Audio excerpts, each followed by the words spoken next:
जो मानव जीवन का परम लक्ष्य भगवत प्राप्ति है, इसके बिना किसी को विश्राम नहीं मिल सकता। किसी को लगता है कि अगर हमारे मनोवांछित धन मिल जाए तो मुझे विश्राम मिल जाए। सच्ची मानिए, आप जितना धन सोच रहे हैं किसी के पास बहुत है, पर वो और सोच रहा है। वो जितना सोच पा रहा है अपनी क्षमता के अनुसार, उससे भी किसी के पास और है। कुबेर जी के पास त्रिभुवन का धन है, सब रिद्धियां सिद्धियां नवनिधियां, लेकिन वो भी भगवान की आराधना में तत्पर होकर ही विश्राम प्राप्त किए हैं। कोई धन से विश्राम प्राप्त करे ऐसा असंभव। दूसरा, शरीर बल, मैं बहुत बलवान हो जाऊं। ये शरीर एक सीमित पंचभूतों से बना हुआ है। असीम बल परमात्मा में है। जब तक हम परमात्मा बल का आश्रय नहीं लेते तो सीमित बल, मायाकृत बल, ये विकारों में ले जाएगा, निर्विकारता की तरफ नहीं। अभिमान, काम, क्रोध आदि की वृत्तियों में ये हमारे बल का नाश कर देगा। तो शरीर बल भी टिकाऊ नहीं। जिनका बड़ा नाम रहा, जो शरीर में बहुत बलवान रहे, यौवन अवस्था की उतार में उनको खड़े होना मुश्किल पड़ गया।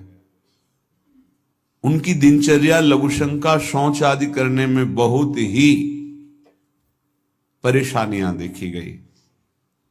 बहुत बड़े नामी पहलवान थे। जवानी थोड़ी उतरी तो हर जोड़ उनका ऐसा दर्द, उठने लायक नहीं रहे। शरीर बल भी एक सीमित समय के लिए है, इसके बाद नष्ट हो जाएगा, और वो भी एक सीमित बल है। शरीर बल के द्वारा काम को कोई परास्त कर दे, आज तक ऐसा नहीं हुआ। शरीर बल के द्वारा कोई क्रोध को, मोह को, मद को, मत्सर को नहीं, तो फिर बल किस काम का।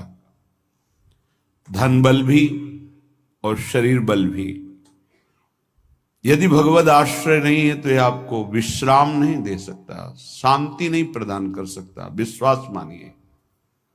पद बल, कोई विशिष्ट पद,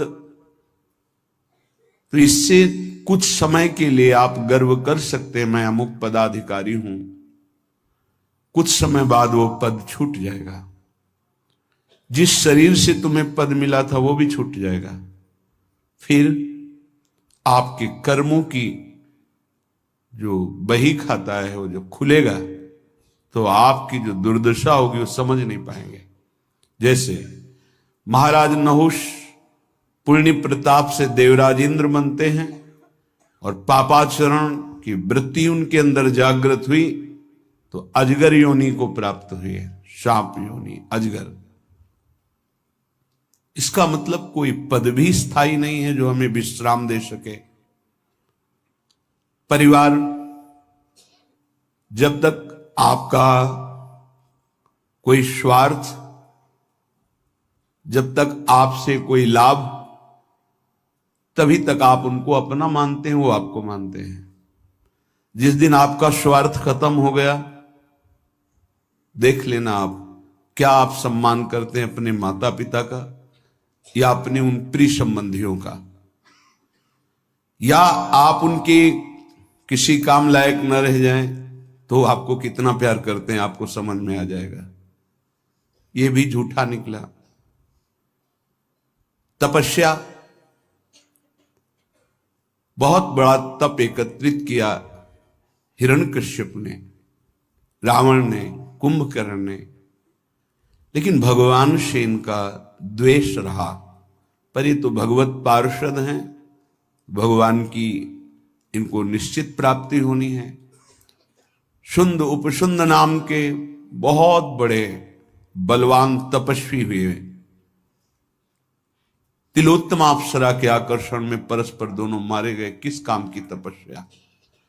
तप का फल होता है भगवान को प्रसन्न करके संसार को सुख पहुंचाना अपने तप के द्वारा।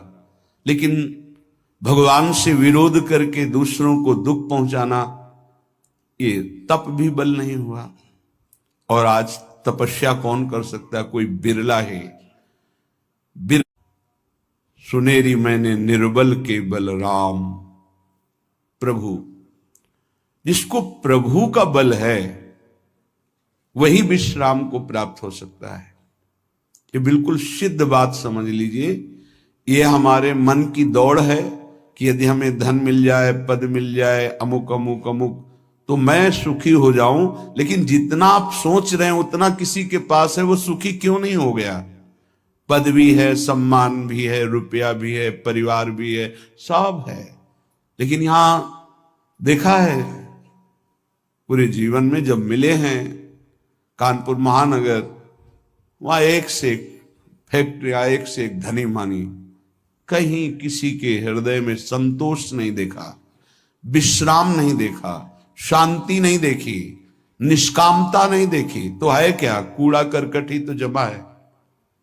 इसलिए सबसे प्रार्थना है, ये जो मन की बार बार मांगे हैं, जब तक भगवान का आश्रय भजन नहीं होगा, ये नहीं रुकने वाली, नहीं रुकने वाली। कल एक प्रश्न कर रहे थे, ओवर थिंकिंग कैसे हमारी रुके? रुपया से रुक जाएगी? एक की चाह करोगे, लाखों की चाह बढ़ेगी, लाखों की चाह करोगे, करोड़ों की चाह, करोड़ों की पूर्ति, तो अरबों की चाह, ऐसे प्रत्येक भोग की चाह करके देख लो, अंदर से देख लो किसको विश्राम प्राप्त है। ये मन एक भूत जैसा है।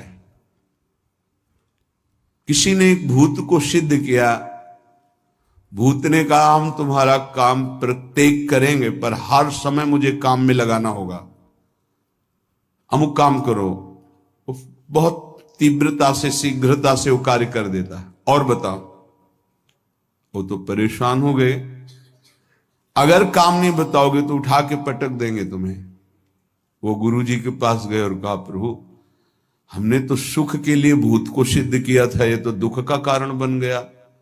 ये कहता है हर समय काम बताओ, नहीं तो मार देंगे तुम्हें। तो उन्होंने कहा ऐसा करो, एक लकड़ी का खंबा गाड़ दो और उसे बोलो इसमें चढ़ते उतरते रहो, जब हमें काम होगा हम बोल देंगे तुम्हारे लिए यही काम है। समझ पाए? ये भूत मन है। इसे खाली रखोगे उठा के पटक देगा ओवर थिंकिंग में, कल्पनात्मक भोगों में, कल्पनात्मक भय में, चिंता में, ये पटक देगा। अगर इससे बचना है, इसकी पटकन से, तो जैसे गुरु ने बताया लकड़ी का खंभा गाड़ दो, ऐसे ही नाम का खंभा गाड़ दो। राधा, चल चढ़ उतर, राधा राधा राधा राधा, परम विश्राम मिल जाएगा, परम बलवान हो जाओगे, परम शांति मिल जाएगी। हमारी प्रार्थना मान लीजिए, ये बिल्कुल सत्य बात कह रहे हैं। जब तक आप नाम जप नहीं करेंगे तो आप अपने मन को विश्राम नहीं दे पाएंगे। और आप सब कुछ कर रहे हैं मन के सुख के लिए, मन की शांति के लिए, पर जिस मार्ग में चल रहे हैं दुखालयम अशाश्वतम, कैसे आपको इस नाशवान भोगों में शांति मिल सकती है? नहीं, विश्वास कीजिए,